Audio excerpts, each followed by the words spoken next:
know you have arrived at Ancestor House, a very spiritual place where we tell the story of our people. And I'm here, Nana Camille Yarbrough, if I want to say that properly, having been installed by the Da people and the Asante people, I would say Nana Camille Yarbrough, here to ask your assistance.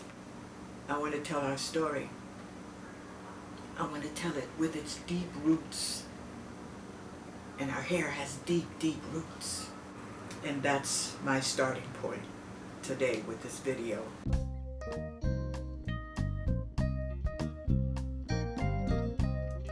Almost every day when I was growing up, my mother, grandmother, and 3 older sisters would sit together, tell family stories, and talk through family problems. On those precious days, I would join them to listen as I combed, oiled, brushed their hair, and learned from their stories. One story I loved was about praise hair. I wrote about it in my first book, Cornrows. We have ironed it on ironing boards, pressed it with pressing combs. We have pulled it with pullers, choked it with Dixie Peach, Royal Crown, lard, caused premature balding by brushing it too hard. We have hidden it under do-rags, head rags, wigs, marcelled it, crokinoled it, finger waved it, glued it, relaxed it, and blown it out. But our hair has a mind of its own. It just keeps going home to cornrows, the tradition. Cornrows, the style, to Cornrows, the book.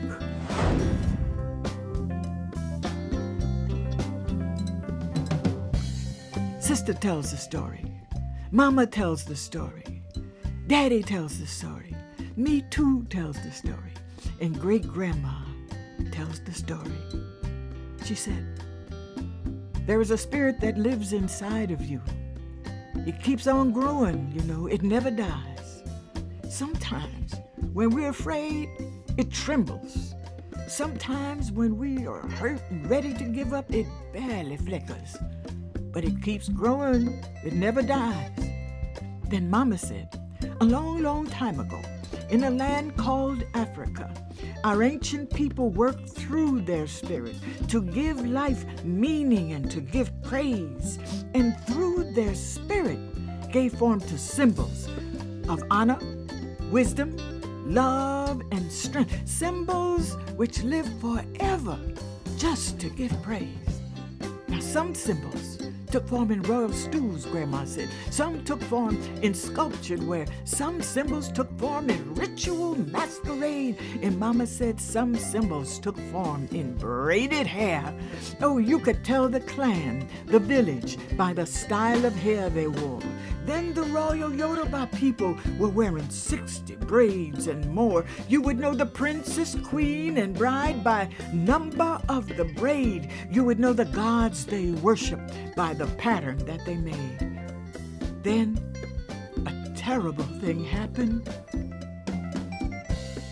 But the spirit is not changed by time, place, class, or fame, not even by hate or shame. Oh no, you see, it's a spirit that makes a symbol, and the symbol goes by many names.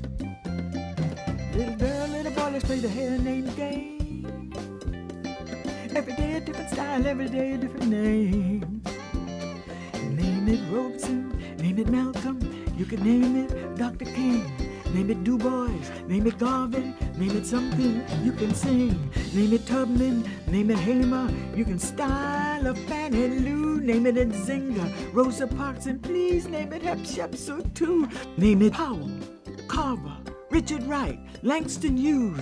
Name it Belafonte, name it Baldwin, name it Glory, name it Blues. Name it Miriam, Catherine Dunham, Mary Bethune, and Josephine. Name it Aretha, name it Nina, name it Priestess, name it Queen.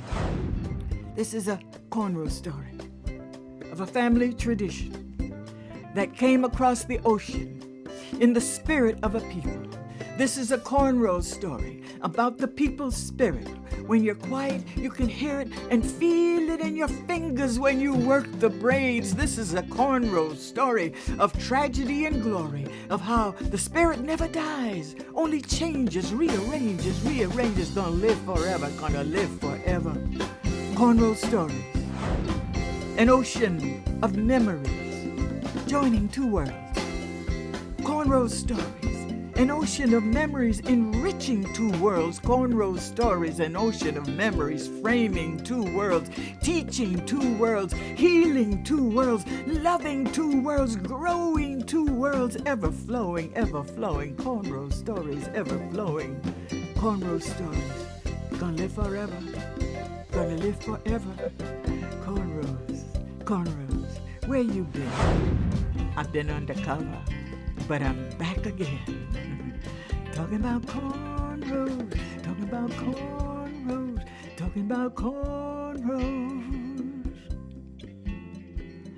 Gonna live forever, gonna live forever. Cornrows.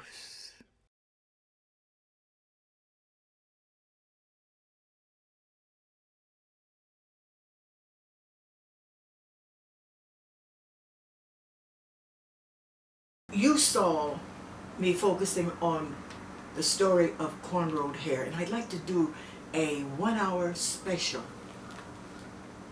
of that story.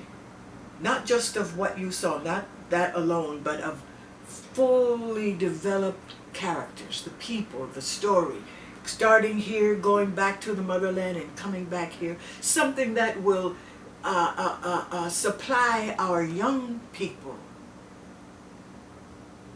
with a support system. Right now, because of what we see around us on video or wherever in the media, it's not deep, and we are a deep people. We ain't no chump change people, you see? And our children need to know that. And so, starting with the story of cornrows, a full hour presentation, special of it, is what I'm bringing you to you today. I'm coming to you for your assistance. We need help because all of these things have to be financed. It's money involved. But when it comes to our story, we have to know that ain't nothing free. We're not even free yet, let alone our story. So it's in our hands, and we have to tell it the way we tell it, because our family story is the emotional anchor that keeps us from drifting in life. Our family story is the intellectual compass that points the way for us to go. Our family story is the spiritual engine that takes us forward. And so I want to share that story. We need to tell it. We need to tell it over and over again. And so I'm reaching out to you to help me with my crew, with my directors, my skilled people, artists, put this 1 hour tape together. Presentation, starting with Cornrows story and then going on with other Cornrows stories. So we need your assistance on Indiegogo. We have a system of support, and we need your support in order to create this marvelous 1 hour special dealing with the story of our people, the story that is an anchor, the story that is a compass, the story that holds the spiritual power that will take us forward. And I thank you in advance because I know you're going to do it. I know we're going to do it. Thank you.